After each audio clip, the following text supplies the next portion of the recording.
1945년 5월 제2차 세계대전이 끝나면서 폐허로 뒤덮인 황폐한 풍경이 남겨졌다. 갈등의 중심이었던 독일은 잿더미로 변하였고 국민들은 혼란과 기아 속에 빠졌다. 그러나 특히 동유럽에 거주하던 수백만 명의 독일인들에게 패배는 단지 새로운 잔혹한 장의 시작일 뿐이었다. 그들은 집에서 쫓겨나 박해를 당하고 무자비한 보복의 대상이 되면서 폭력과 상실로 점철된 운명을 맞이했다. 독일계 민족에 대한 집단 학살은 즉흥적으로 일어난 사건이 아니라 남녀노소를 가리지 않고 조직적으로 진행된 체계적인 과정이었다. 코에니히스베르크에서 벌어진 대학살부터 동프로이센과 실레지아에서 끝없이 이어진 피난 행렬까지 생존자들의 증언은 이루 말할 수 없는 고통을 보여준다. 강간, 처형, 그리고 혹독한 추위가 이 공동체들을 유배의 길로 내몰았다. 이러한 현실 앞에서 우리는 질문할 수밖에 없다. 전쟁의 종말은 모두에게 평화의 시작이었는가? 아니면 새로운 공포를 불러왔는가? 전쟁 이후 몰아친 고통과 파괴의 파도는 얼마나 강력했는가? 전쟁이 끝난 후 독일은 어떻게 변했는가?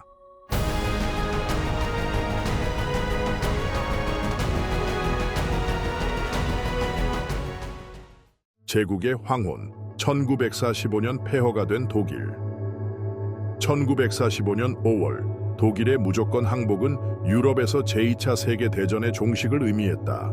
그러나 즉각적인 안도감을 가져오기는커녕 이 역사적인 순간은 제3제국의 완전한 붕괴와 독일 국민들에게 혼란과 고통의 시기를 열어주었다.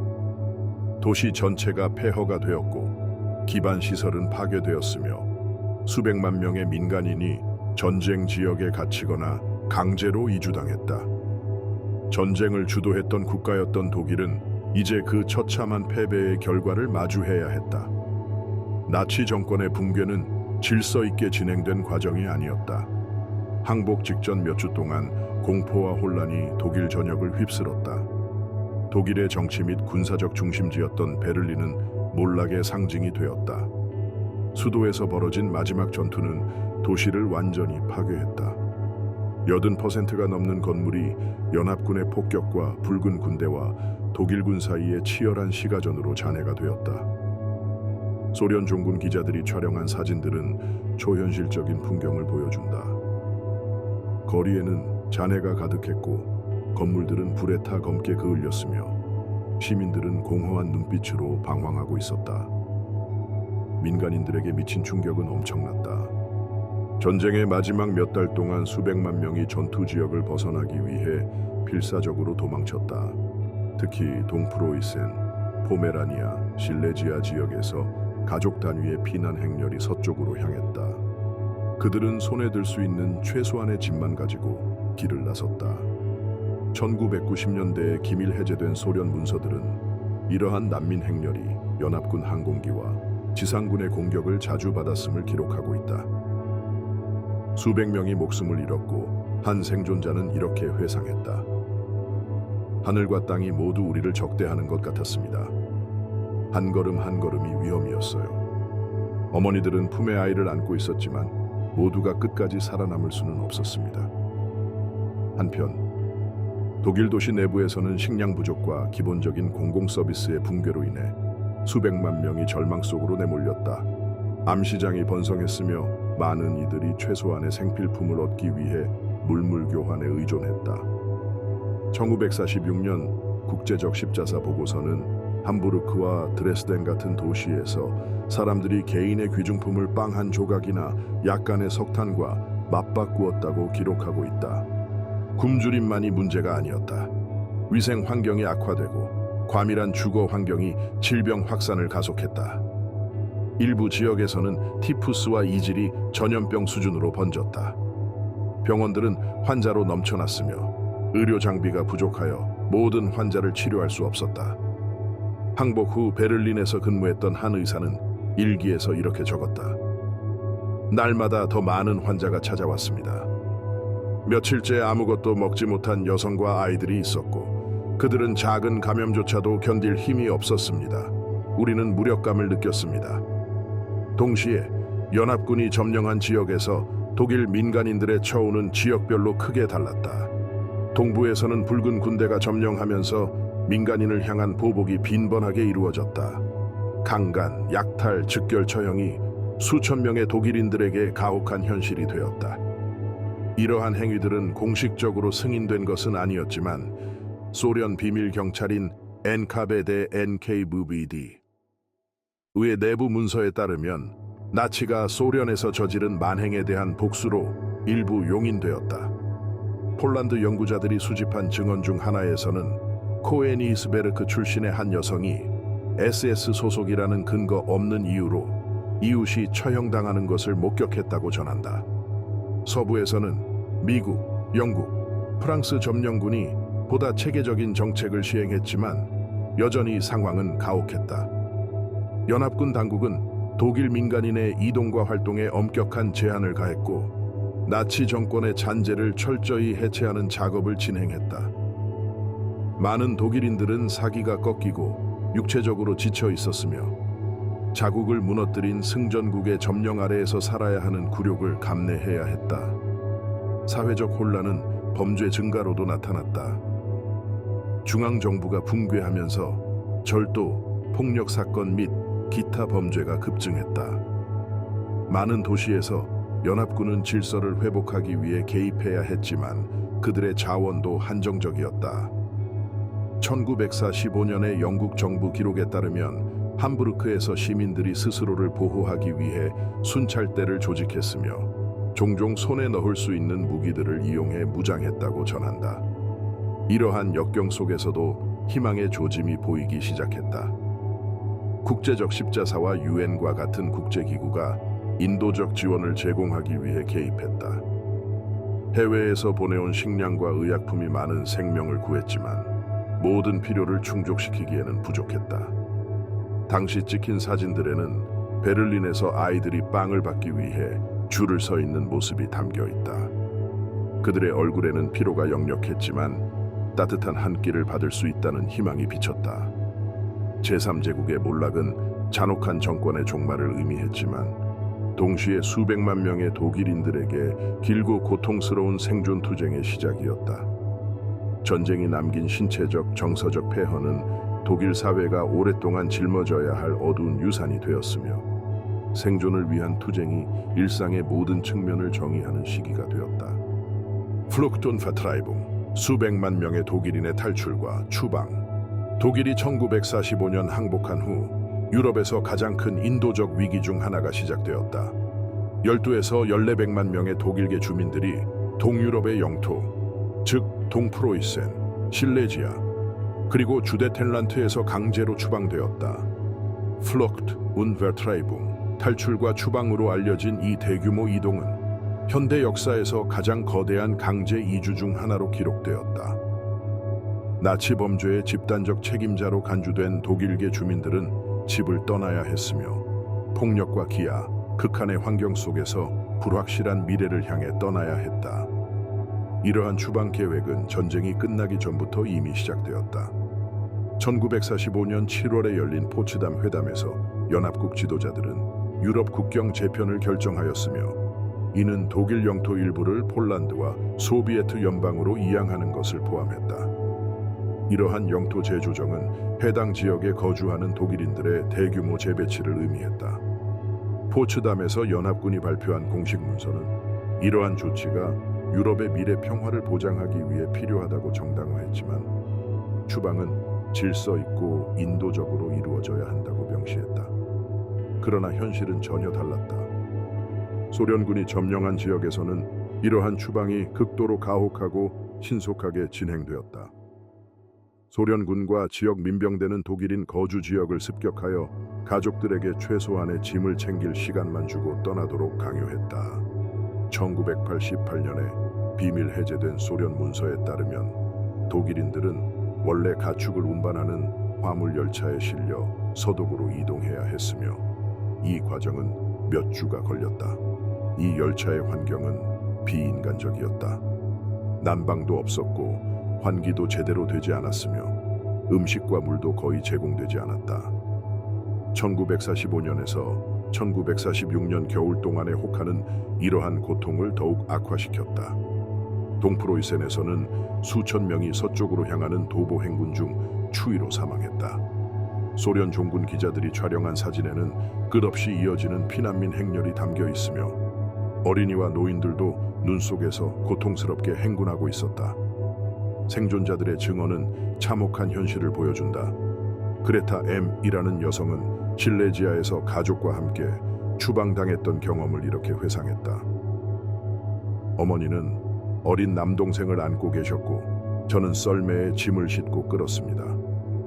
가끔씩 짐을 버려야만 앞으로 나아갈 수 있었습니다.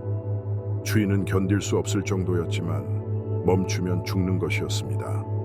혹독한 날씨뿐만 아니라 피난민들은 폭력과 학대에도 시달려야 했다.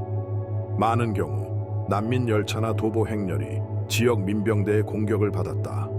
그들은 나치 점령 기간 동안의 잔혹 행위에 대한 복수를 원했다. 1992년 발견된 폴란드 문서들은 일부 무장 단체가 독일 피난민들을 매복 공격하여 그들의 남은 재산을 약탈했다고 기록하고 있다. 동프로이센에서는 독일인들이 나치 협력자로 몰려 즉결 처형된 사례도 있었다. 독일 여성과 소녀들은 이 과정에서 특히 취약했다. 당시의 증언과 문서들을 보면 군인과 민병대원들에 의한 집단 성폭력이 빈번하게 발생했다. 1990년대 독일 역사학자들의 연구에 따르면 최소 200만 명의 독일 여성들이 이 시기에 성적 폭력을 당한 것으로 추정된다. 이러한 경험들은 수십 년 동안 침묵 속에 묻혀 있었지만 최근 밝혀진 증언들은 이 사건이 피해자들에게 남긴 깊은 신체적 정신적 상처를 보여준다. 그나마 살아남아 독일 본토에 도착한 사람들에게도 삶의 조건은 크게 나아지지 않았다. 서독의 난민 수용소는 이미 포화 상태였으며 많은 사람들이 임시막사에서 생활해야 했다. 1947년 국제적 십자사 보고서에 따르면 일부 난민 수용소에서는 한 가족이 여러 명과 함께 좁은 공간을 공유해야 했으며 위생 상태가 열악하여 질병이 만연했다. 특히 어린이와 노인들은 영양실조에 시달렸다.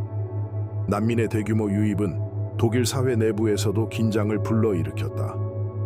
전쟁으로 황폐해진 독일에서 이미 생존을 위해 싸우고 있던 현지 주민들은 난민들을 추가적인 부담으로 인식했다. 일부 지역에서는 이들을 받아들이는 것에 대한 저항이 강했다.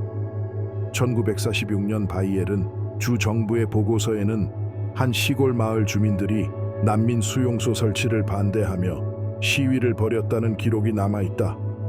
이러한 역경에도 불구하고 추방된 독일인들은 점차 새로운 삶을 개척하기 시작했다. 일부는 농업과 산업 분야에서 일자리를 찾았고 다른 일부는 전후 교육 기회를 활용했다. 그러나 강제 추방의 상처는 쉽게 아물지 않았다. 고향을 잃고 피난 과정에서 겪었던 고통과 생존을 위한 투쟁의 기억은 세대를 거쳐 전해지며 독일 내에서 중요한 역사적 정체성의 일부가 되었다.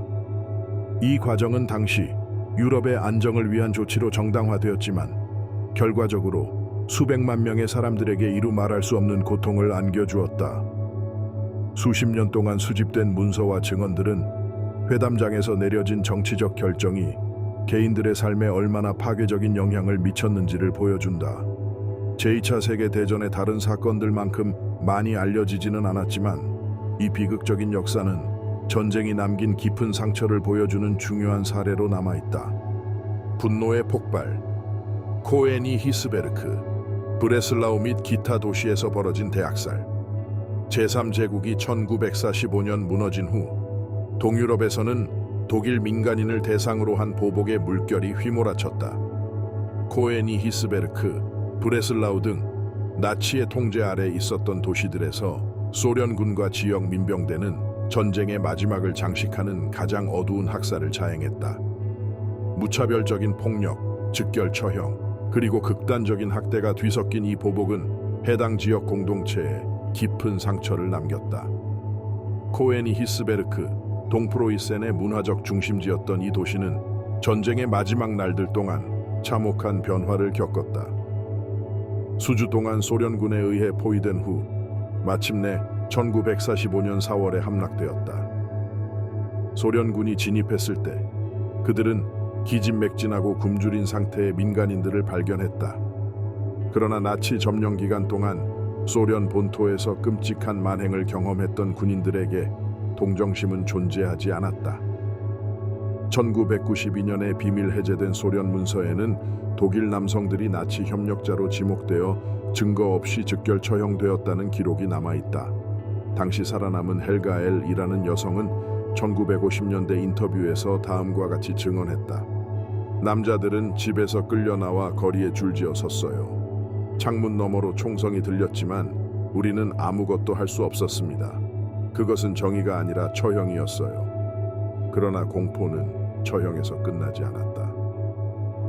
집단 성폭력은 소련군이 사용한 공포 전술 중 하나였으며 연령과 무관하게 수많은 여성이 피해자가 되었다. 코에니히스베르크에서는 수만 명의 여성이 성폭력을 당한 것으로 추정된다. 소련 비밀 경찰 NKVD의 한 문서에는 이러한 행동이 공식적으로 금지되었지만 상급 장교들이 사실상 묵인했다는 기록이 있다. 이러한 범죄의 신체적 심리적 후유증은 깊은 상흔을 남겼으며 피해자 중 많은 이들은 평생 이 끔찍한 경험을 말할 수 없었다. 브레슬라우, 실레지아 지역의 중요한 도시였던 이곳에서도 유사한 일이 벌어졌다. 몇 달 동안 독일군이 소련군의 징역을 막기 위해 격렬하게 저항했지만 마침내 1945년 5월에 함락되었다. 그 즉시 민간인들을 향한 보복이 시작되었다.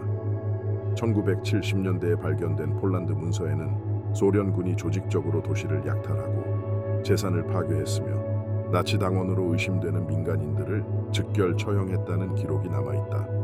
특히 충격적인 사건 중 하나로 한 가족이 교회로 피신했다가 강제로 끌려나와 공개 처형된 사례가 있다. 당시 이를 목격했던 한 폴란드인은 수십 년 후 다음과 같이 회상했다. 병사들의 분노는 걷잡을 수 없었습니다. 그들은 죄인과 무고한 사람을 구분하지 않았어요. 그들에게 모든 독일인은 적이었습니다. 코에니히스베르크와 브레슬라우에서의 폭력은 소련군에 의해서만 이루어진 것이 아니었다. 지역 민병대, 즉 나치 점령 기간 동안 억압받았던 사람들이 조직한 무장단체도 이 보복에 가담했다. 이들은 칼과 총, 그리고 즉석에서 만든 무기를 들고 거리로 나서 독일 민간인들을 잔혹하게 살해했다. 1995년에 발견된 한 문서에는 코엔히스베르크에서 한 독일 상인이 나치 협력자로 몰려 민병대에 의해 산채로 불태워졌다는 기록이 남아있다. 또한 동프로이센의 네머스도르프에서는 학살이 더욱 대규모로 벌어졌다. 이 마을은 1944년 10월 소련군이 처음으로 점령한 독일 영토 중 하나였다. 그곳에서 벌어진 잔혹 행위들은 이후 독일인들에게 다가올 공포를 상징하는 사건이 되었다. 당시 독일 병사들이 촬영한 사진과 생존자들의 증언에 따르면 어린이와 노인을 포함한 수십 명의 민간인이 무차별적으로 처형되었다. 역사적으로 이 사건의 정확한 규모와 전개 과정은 여전히 논쟁 중이지만 폭력이 조직적으로 이루어졌다는 점은 명확하다. 이러한 대학살이 남긴 심리적 충격은 생존자들에게 엄청난 영향을 미쳤다. 많은 이들은 견디기 힘든 트라우마를 안고 침묵을 선택했다. 1948년의 한 심리 보고서에서는 코에니히스베르크에서 성폭력을 당한 여성들 중 다수가 심각한 우울증과 불안 장애를 앓았으며 어린 시절 이러한 폭력을 목격한 아이들은 극심한 외상 후 스트레스 장애 PTSD를 보였다고 기록되어 있다. 이처럼 충격적인 사건들이 발생했음에도 불구하고 당시 공식적인 기록은 거의 남지 않았다. 연합군은 전후 유럽의 안정을 우선시하며 이러한 사건을 축소하려 했다. 하지만 시간이 지나면서 생존자들의 증언과 비밀 해제된 문서들이 진실을 밝혀나가기 시작했다. 1987년에 발견된 독일 문서에는 동프로이센에서 실종된 민간인 명단이 10,000명 이상 기록되어 있었으며 그들 중 상당수는 이후 발견되지 않았다. 이 대학살들의 유산은 전쟁이 끝났다고 해서 모든 이들에게 평화가 찾아온 것은 아니었음을 상기시켜준다. 코에니 히스베르크, 브레슬라우 그리고 동유럽 전역의 독일인들에게 패배는 또 다른 고통의 시작이었다. 이들은 전쟁 후에도 폭력과 학살을 견뎌야 했으며 그 고통은 세대를 거쳐 이어졌다. 집단 처벌, 독일인의 책임에 관한 교리. 제2차 세계대전 이후 독일인들에게 적용된 집단 처벌 교리는 독일 전체 인구가 나치 정권이 저지른 잔혹 행위에 어느 정도 책임이 있다는 사상에 기반을 두고 있었다. 이러한 관점은 연합국에 의해 촉진되었을 뿐만 아니라 독일 점령해서 고통받았던 국가들에서도 광범위하게 받아들여졌다. 대규모 추방, 강제 노동, 직접적인 보복에 이르기까지 이 교리는 전후 정책을 형성했으며 수백만 명의 사람들에게 깊은 고통을 남겼다. 1945년 7월 포츠담 회담에서 이루어진 합의에서 연합국은 독일의 붕괴를 어떻게 처리할 것인지 논의했다. 영토 분할과 비무장화 외에도 독일의 책임 문제를 다루었다.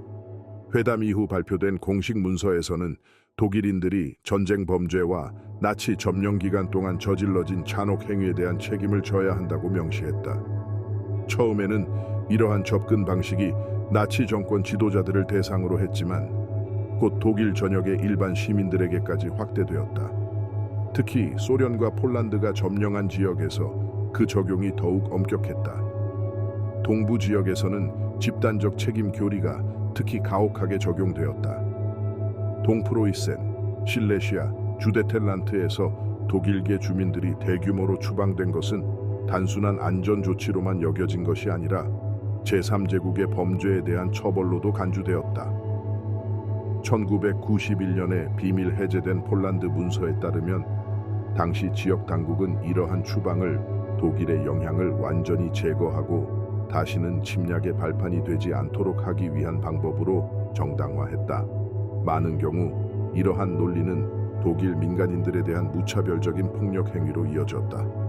1945년 9월자로 기록된 소련 내무인민위원부 NKVD 보고서에 따르면 소련군이 실레시아의 마을들을 점령하면서 주민들의 국적만을 기준으로 대규모 체포와 강제 이송을 실시했다. 남성들은 강제 노동에 동원되었고 여성과 어린이들은 사전 통보도 없이 집에서 쫓겨났다. 이러한 강제 이주는 기후 조건이나 이주민들의 건강 상태를 전혀 고려하지 않은 채 이루어졌으며 이로 인해 수천 명이 굶주림, 추위, 질병으로 목숨을 잃었다. 집단적 책임 개념은 전쟁 이후 수백만 명의 독일인들이 강제 노동에 처해진 것을 정당화하는 데에도 사용되었다. 소련에서는 수만 명의 독일 민간인들이 굴라그와 외딴 지역의 노동 수용소로 보내졌다. 이들 중 다수는 나치 정권과 직접적인 연관이 없었음에도 불구하고 혹독한 환경 속에서 고된 노동을 강요받았다. 1994년에 비밀 해제된 소련 문서에 따르면 코에니 히스베르크에서 시베리아로 이송된 독일 남녀 집단이 도로 건설과 석탄 광산 노동에 동원되었다. 이들 수용소의 사망률은 극도로 높았으며 일부 보고서에서는 수감자의 30% 이상이 최초 2년 동안 사망했다고 전하고 있다. 이 정책의 영향은 독일 국경 밖에 거주하던 독일계 공동체에서 특히 두드러졌다. 예를 들어 주데텔란트에서는 전쟁 이후 200만 명 이상의 독일인이 집에서 추방당했다. 포츠담 협정에 의해 뒷받침된 체코슬로바키아 당국은 이러한 추방을 체계적으로 수행했다.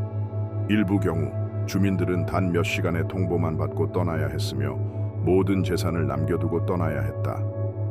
50년대에 수집된 한 증언에서는 한 주데텐 독일인 가족이 처형 위협 아래 집을 떠나야 했던 경험을 이렇게 묘사하고 있다. 우리는 짐을 쌀 1시간을 받았습니다. 군인들은 우리를 마을 끝까지 데려가서는 다시는 돌아오지 말라고 했습니다. 우리는 모든 것을 두고 떠났습니다. 심지어 조부모님의 사진조차도 마치 우리가 한 번도 존재하지 않았던 것 같았습니다. 폴란드에서는 집단적 책임의 개념이 독일인들의 재산을 몰수하는 것을 정당화하는 데 사용되었다. 1945년에 발표된 정부 법령은 나치 정권과의 연관 여부와 관계없이 독일인으로 식별된 모든 사람의 토지와 자산을 몰수할 수 있도록 했다. 이러한 재산은 전쟁으로 인해 강제 이주당한 폴란드인들에게 재분배되었으며 이는 지역 사회 내에서 독일인과 폴란드인 간의 긴장을 불러일으켰다. 독일군 전쟁 포로에 대한 대우 또한 집단 처벌 교리를 반영했다. 국제협약은 전쟁 포로에게 일정한 권리를 보장했지만 많은 경우 이러한 규칙은 무시되었다. 소련 수용소에서는 포로들이 극심한 신문과 강제 노동에 시달렸으며 생존을 위한 최소한의 자원조차 제공되지 않았다. 소련 내무인민위원부 NKVD의 한 보고서에서는 일부 수용소에서 포로들이 타인을 훈육하는 본보기로 사용되었으며 사소한 위반 행위로 인해 가혹한 신체적 처벌을 받았다고 기록하고 있다. 이러한 정책들의 이념적 정당화는 나치의 잔혹 행위로 인한 깊은 트라우마에 뿌리를 두고 있었다. 독일 점령에서 고통받았던 국가들은 이러한 보복을 역사적 정의 실현의 한 형태로 여겼다. 그러나 이러한 정책의 직접적인 대상이 된 독일 민간인들에게 그 영향은 참혹했다.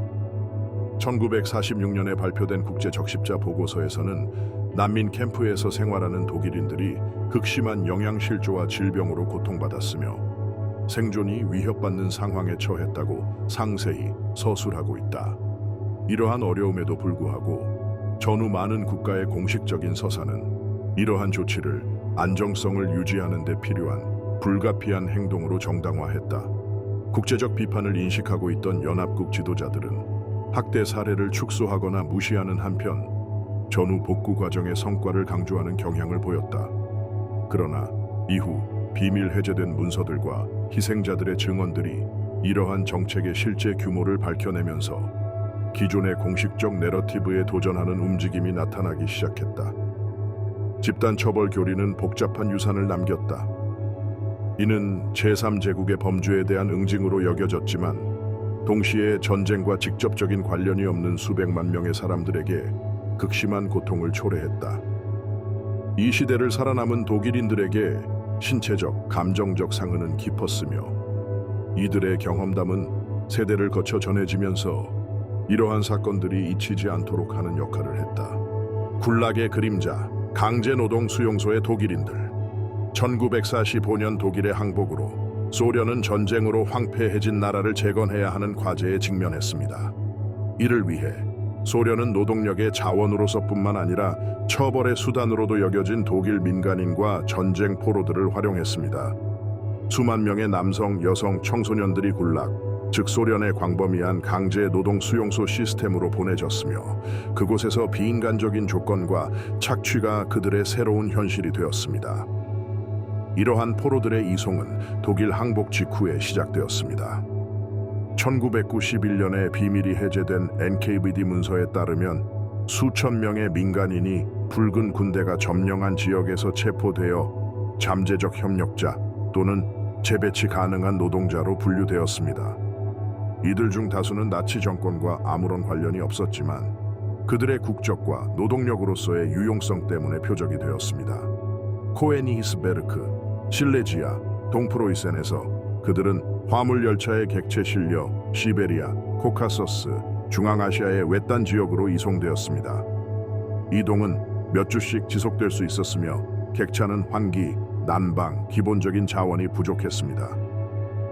코에니히스베르크에서 포로로 잡힌 한 독일인의 증언은 이러한 이송의 조건을 다음과 같이 묘사합니다. 우리는 가축처럼 객차에 가득 실렸습니다. 거의 움직일 공간이 없었고 공기는 숨을 쉴 수 없을 정도로 나빴습니다. 우리 대부분은 어디로 가는지 전혀 몰랐으며 그저 여행이 끝이 없다는 것만 알았습니다. 굴락에 도착하면 포로들은 엄격한 등록 절차를 거쳤습니다. 그들의 소지품은 압수되었고 번호가 부여되었으며 극한의 기후 조건에 부적합한 낡은 옷이 제공되었습니다. 그들이 거주하던 막사는 단열이 되지 않은 목재로 지어져 영하의 온도에 대한 보호가 거의 없었습니다. 겨울 동안 극심한 추위는 식량과 적절한 의복의 부족과 결합되어 질병이 흔하고 치명적이게 만들었습니다. 일상적인 노동은 고되고 포로들의 복지를 고려하지 않고 생산을 극대화하도록 설계되었습니다.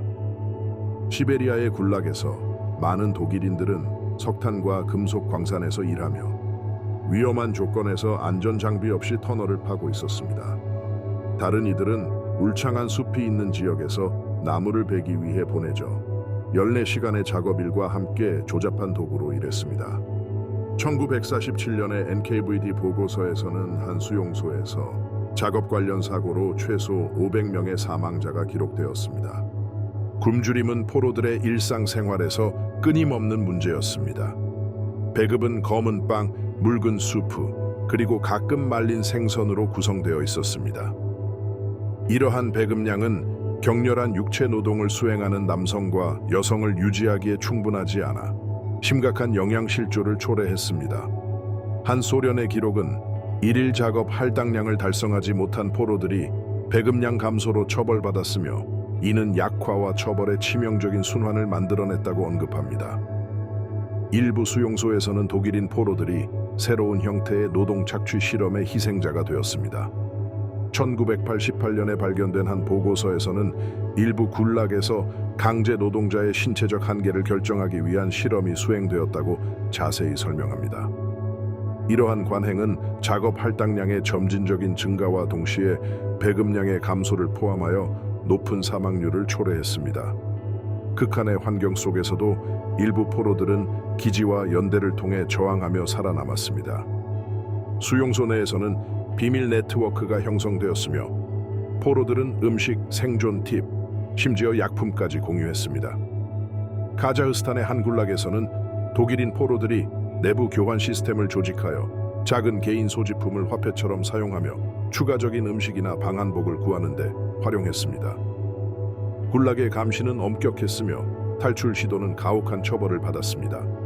시베리아의 한 수용소 보고서에 따르면 1946년에 6명의 독일인 포로가 혹한의 겨울철 숲을 가로질러 탈출을 시도했습니다. 그러나 수용소에서 불과 몇 킬로미터 떨어진 곳에서 붙잡혀 다른 포로들에게 경고의 의미로 공개 처형되었습니다. 이 사건을 목격한 한 증인은 다음과 같이 회상합니다. 그들은 우리 앞에 세워졌고 아무런 경고 없이 총살당했습니다. 그들은 우리가 탈출의 가능성이 없음을 깨닫기를 원했습니다. 강제 노동 외에도 포로들은 정기적인 신문을 받았습니다. 소련 당국은 나치 작전, 전쟁 범죄, 그리고 잠재적인 음모에 대한 정보를 얻으려 했습니다. 이러한 신문은 종종 고문과 함께 이루어졌으며 수면 박탈, 구타, 혹한 속 노출과 같은 방법이 동원되었습니다.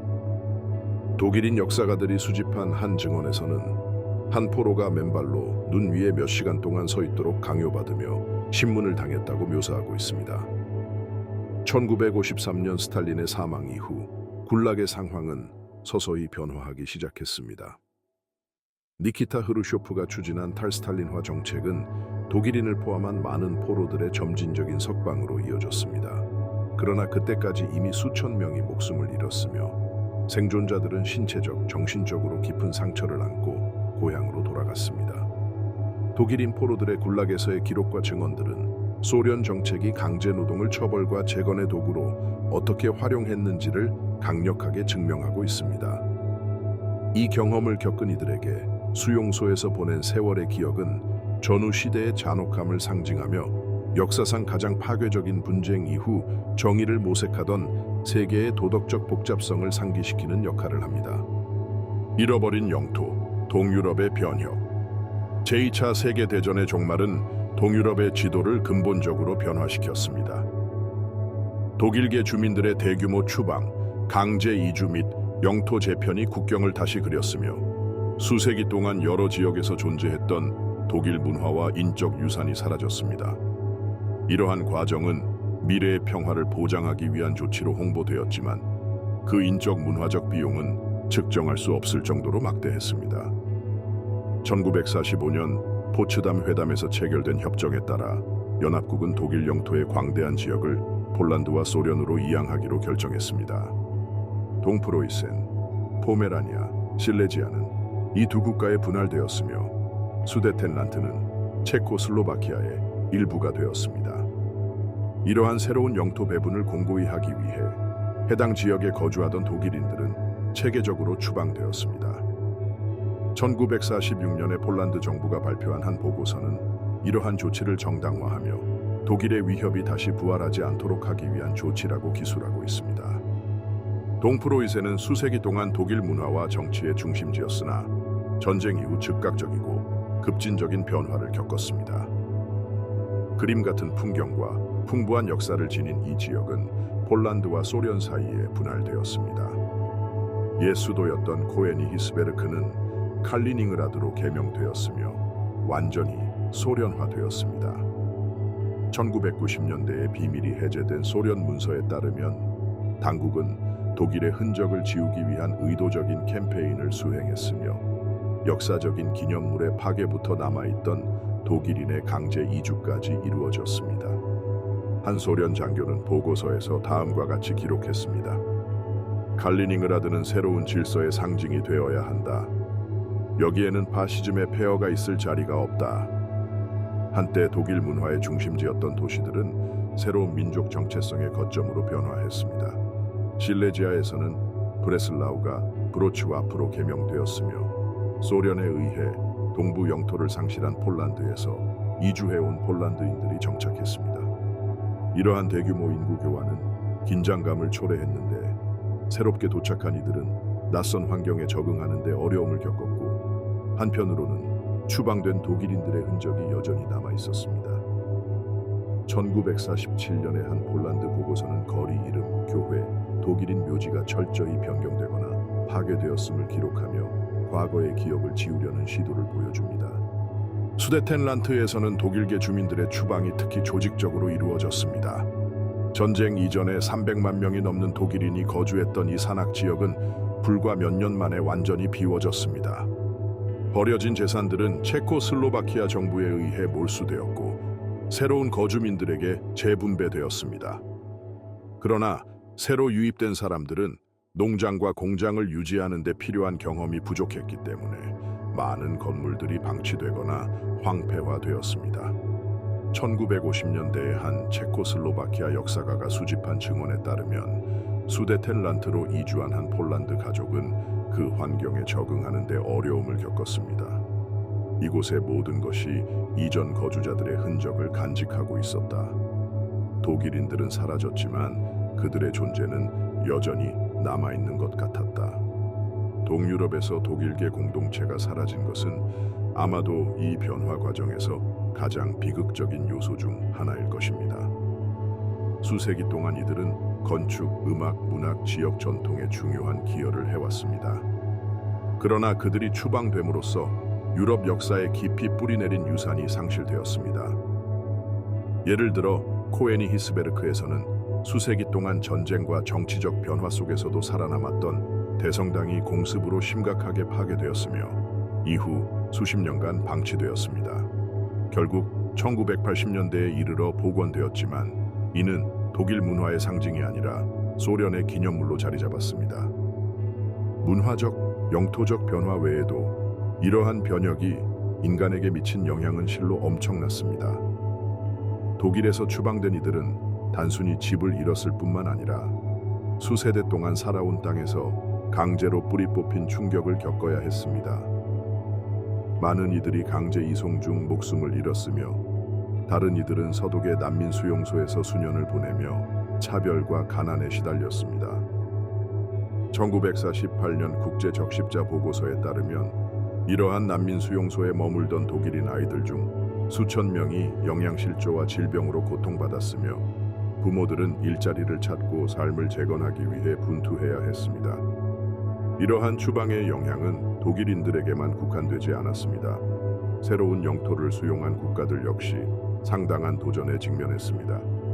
폴란드에서는 동프로이센과 실레지아의 재정착이 혼란스럽게 이루어졌는데 새 거주민들은 지역 농업과 산업에 대한 경험이 부족했습니다.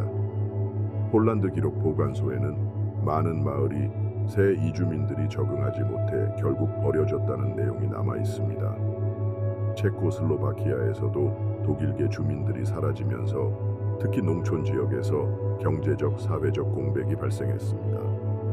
독일의 흔적을 지우려는 노력에도 불구하고 동유럽 곳곳에는 여전히 그들의 역사적 존재를 보여주는 흔적이 남아 있습니다.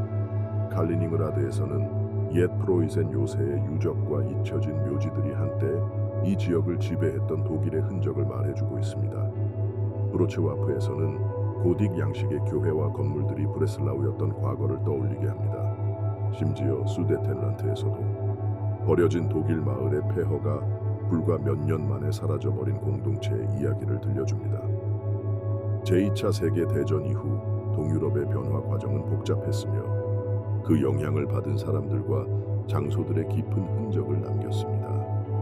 기억과 침묵, 독일인 희생자들의 숨겨진 역사. 제2차 세계대전 이후 독일인 희생자들의 이야기는 수십 년 동안 불편한 주제로 여겨지며 대체로 침묵 속에 묻혔습니다. 나치 정권의 범죄가 세계적인 집단 기억에서 중심적인 위치를 차지하는 동안 수백만 명의 독일인이 겪은 강제 이주, 보복, 학대의 경험은 망각 속으로 밀려났습니다. 나치즘의 피해자들에게 정의를 제공하는 데 초점을 맞춘 지배적인 서사는 독일인이지만 정권의 범죄에 직접 가담하지 않은 이들의 고통을 인정하는 데에는 거의 공간을 남기지 않았습니다. 전쟁이 끝난 후 강제 이주된 사람들과 보복을 견뎌낸 생존자들의 증언은 무관심하거나 거부 반응 속에서 받아들여졌습니다. 서독에서는 나치 과거와의 단절과 국가 재건이 우선시되었으며 동독에서는 소련의 영향 아래 공식적인 서사가 독일인의 고통을 축소하고 나치가 타국에 저지른 잔혹 행위를 강조하는 데 집중했습니다. 1980년대에 비밀이 해제된 문서에 따르면 독일 민주공화국 동독 당국은 독일인 희생자들의 인정을 동유럽에서 붉은 군대가 행한 조치를 정당화하는 사회주의적 내러티브를 위협할 요소로 간주했습니다. 이러한 침묵은 정치적인 이유뿐만 아니라 사회적으로도 강요되었습니다. 많은 경우 생존자들 스스로가 자신들의 경험을 말하지 않기로 선택했습니다. 성폭력을 겪은 여성들에게는 낙인이 너무나 컸습니다. 1990년대에 진행된 한 연구는 수많은 생존자들이 심지어 가족에게조차 자신의 이야기를 공유하지 않았음을 문서화하고 있습니다. 마르타 지에이라는 익명의 여성은 생애 마지막 몇 년 동안 다음과 같이 회고했습니다. 차라리 침묵하기로 했어요. 아이들이 나를 불쌍하게 여기거나 내가 당한 일을 부끄러워하는 것을 원하지 않았어요. 독일 통일 이후 희생자들에 대한 인정이 서서히 이루어지기 시작했습니다. 다큐멘터리, 책, 전시회가 처음으로 공적인 자리에서 강제 이주와 보복의 희생자가 된 독일인들의 고통을 다루기 시작했습니다. 그러나 이러한 인정은 논란을 불러일으켰으며 일부에서는 이러한 피해자들에게 초점을 맞추는 것이 나치 범죄의 중대성을 희석할 수 있다고 주장했습니다. 1200년대에 공개된 폴란드의 기밀 문서들은 심지어 그 당시에도 실레지아와 동프로이센에서 벌어진 대규모 강제 이주에 대한 연구를 허용하는 것에 대한 저항이 있었음을 보여줍니다. 이러한 장애물에도 불구하고 독일인 희생자들의 기억은 점차 자리 잡기 시작했습니다. 강제 이주 생존자들과 그 후손들로 구성된 단체들은 기념비를 세우고 학문적 연구를 장려하여 자신들의 경험을 기록하는 데 힘썼습니다. 코에니 히스베르크, 현재의 칼리닝그라드에는 전쟁 중 대피와 보복 과정에서 사망한 독일인들을 추모하는 작은 기념비가 세워졌습니다.